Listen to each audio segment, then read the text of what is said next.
좋아요, 구독! 자, 그렇다면 오늘 시장에서도 지금 3시 17분에 가리키고 있는 만큼 종가 베팅할 종목을 알아봐야 할 텐데요. 어떤 섹터에서 가지고 오셨습니까? 네, 지금 워낙 종목들 같은 경우가 저 PBR주도 오늘 장중에 강했고, 나머지 개별주 같은 경우도 장중에 시세가 낮다 보니 좀 상대적으로 시세가 덜한 종목을 가지고 왔어요. 통신 장비 업종을 말씀드리려고 하고요. 우리가 6G의 진행은 바로 힘든 상황인데 5G에서 보안 투자 형태 같은 경우는 오픈랜으로 나타날 수 있음을 말씀을 드립니다. 삼성전자가 캐나다에 이제 5G 오픈랜 장비를 공급을 했고요. 캐나다 최초로 이제 오픈랜을 도입한 사례입니다.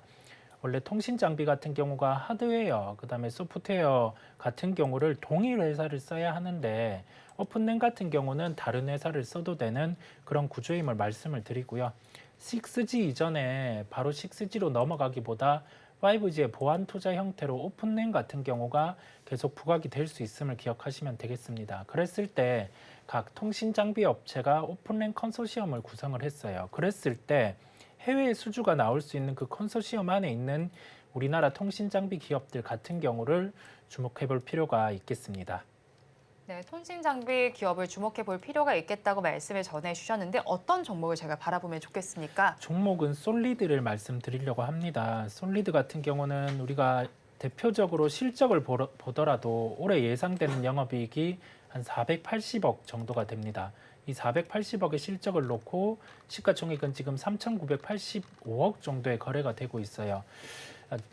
적정한 시가총액 정도로 거래되고 있는 상황 안에서 모멘텀이 만약에 더해진다고 하면은 주가 상승은 추가로 나타날 수 있는 구간이기에 말씀을 드리는 거고요.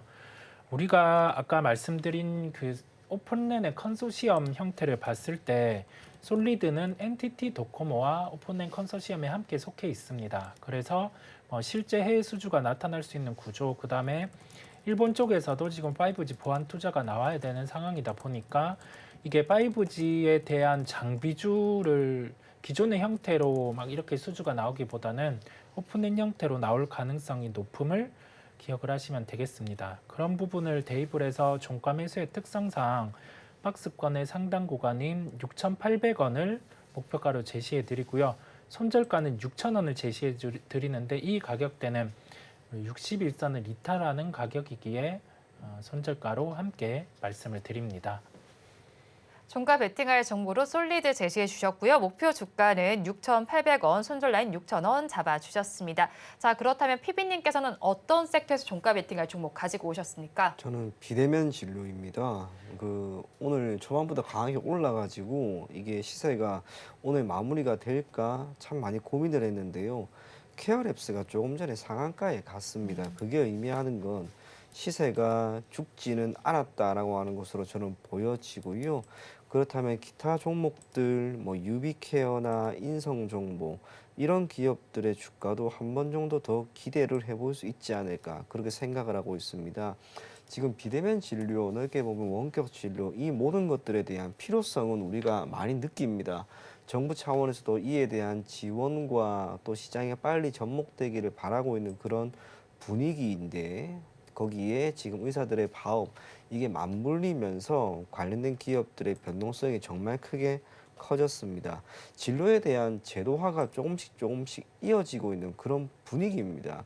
이게 우리 주위에 상용화될 때까지 시간은 조금 더 걸린다 하더라도 한 발 한 발 분명히 될 것으로 보여지고 이를 기반으로 하고 있는 기업들은 새로운 공급망의 확충과 수익성 개선 그걸 다 잡을 수 있지 않을까. 그래서 비대면 진료 아직 이슈도 우선 끝이 난 게 아니기 네. 때문에 하루 정도는 더 지켜보자 그런 이야기 전해드리도록 하겠습니다.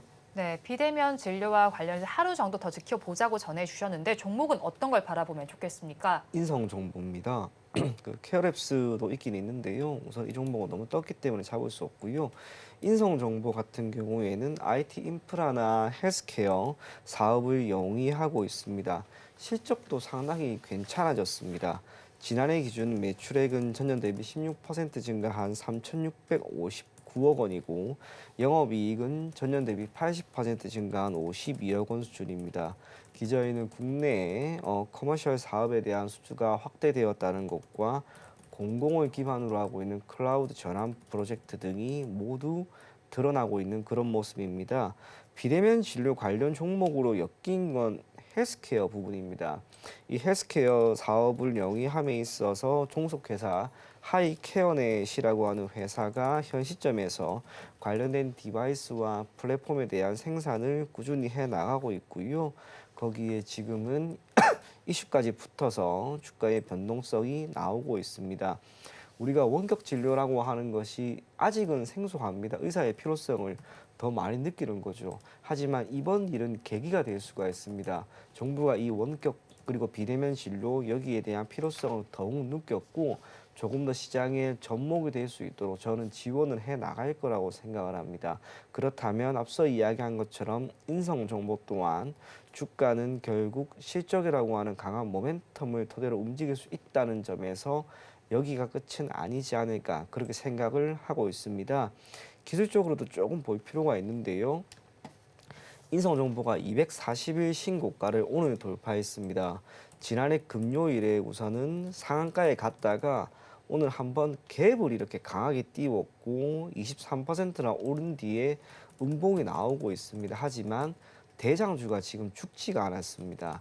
그렇다면 오늘 나타나는 이 음봉 뒤에 내일 한 번 더 이슈가 부각이 되면서 시세가 나온다면 저는 주가의 변동성이 오늘만큼 다시 한번 커질 수 있을 것이다.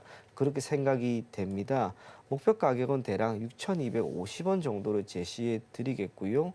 손절 가격은 조금 짧습니다. 5,250원 제시해 드리도록 하겠습니다.